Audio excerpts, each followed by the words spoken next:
आपस में भिड़ गए, जिसके बाद सुरक्षा बलों ने मोर्चा संभाला। दिनाजपुर के कुमारगंज में वोटिंग के दौरान हिंसा भड़की। बीजेपी ने टीएमसी पर बड़ा आरोप लगाया, कहा टीएमसी पोलिंग एजेंट्स को रोक रही है। तस्वीरों में देखा जा सकता है कि सुरक्षा बल का एक जवान एक उपद्रवी को पकड़ने की कोशिश कर रहा है।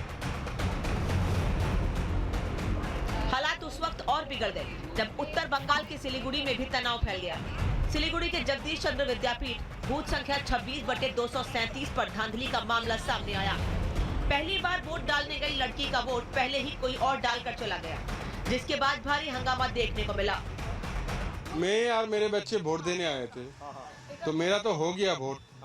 मेरे बच्चे का बोलता है कोई वोट देके चला गया, बस यही। तो मैंने मतलब आपका बेटी का वोट दूसरा किसी ने कैसे डाल दिया, क्या पता चला? अभी तो उन लोग को ही मालूम है ना, तो हमने जाके पूछा ये क्या दे कि गया, मेरे सामने तो आया है। तो बोला जो डीएलओ को फोन करो, डीएलओ को फोन किया, वो लोग बोला मेरे अंडर में नहीं है, हम लोग के अंडर में नहीं है। अच्छा लग रहा है, ये होना चाहिए था आपके साथ। क्यों, किसके साथ होना चाहिए था ऐसा? आपको क्या लगता है? हाँ, वही ना पूछ रहा हूँ, आपके साथ ऐसा होना चाहिए था?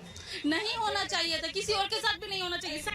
एक रिपोर्ट के मुताबिक 2016 से 2026 के बीच चुनावी हिंसा लगातार बढ़ती रही। 2016 विधानसभा चुनाव 172 हिंसा की घटनाएं हुई। 2021 विधानसभा चुनाव 278 घटनाएं हुई। मतलब 5 साल में 100 से ज्यादा घटनाओं की बढ़ोतरी। करीब 64% हिंसा की घटनाओं में टीएमसी की भूमिका बताई गई।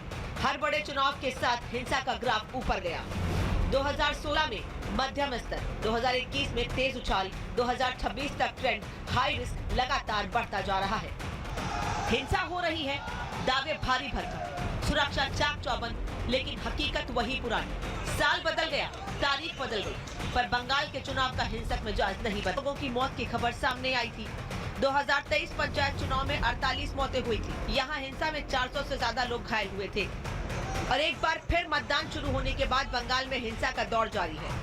खाकी के पहरे में भी बमों की आवाज सुनाई दे रही है। ऐसे में एक सवाल उठना लाजमी है कि लोकतंत्र का उत्सव है या गुंडागर्दी का साम्राज्य। Bureau report, Republic Bharat.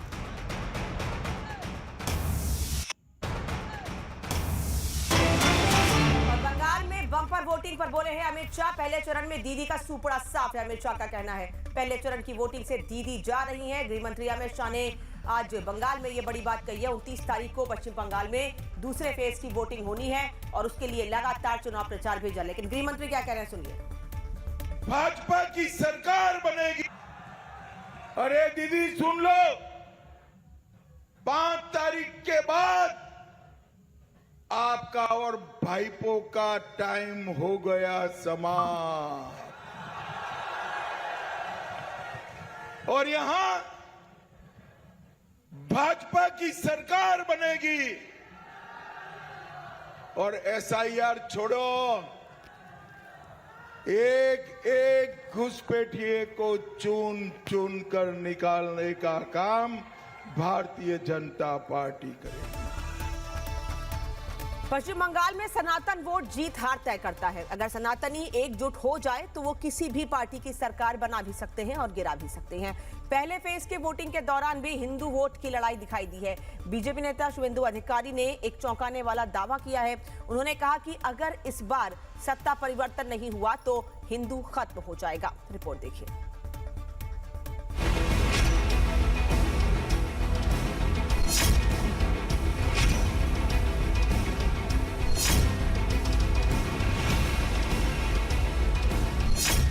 क्या इस बार सनातनी वोट बीजेपी को बम्पर जीत दिलाएगा?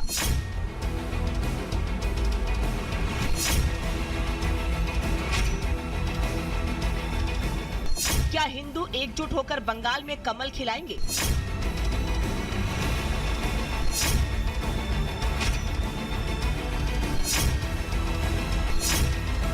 पश्चिम बंगाल के पहले चरण का रण खत्म हो गया है।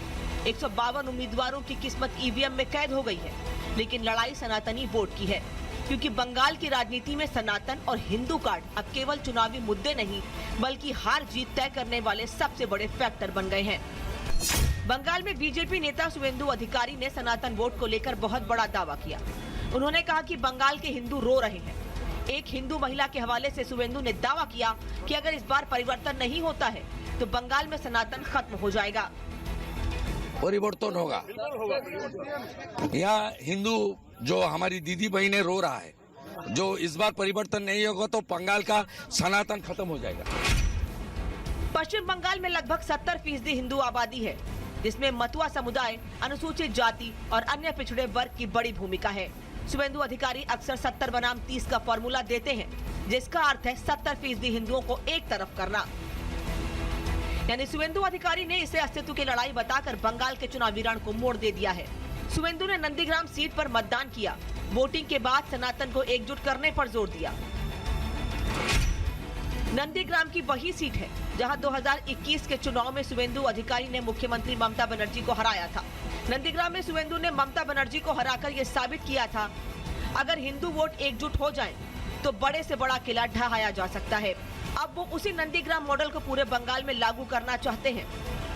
हिंदू है, सनातनी है, जो हमारी प्रथा है वो मैं करके सूर्य प्रणाम करके, गायत्री मंत्र करके, हमारी सबको प्रणाम करके, गार्डियन को प्रणाम करके, सबको नमन करते हुए मैं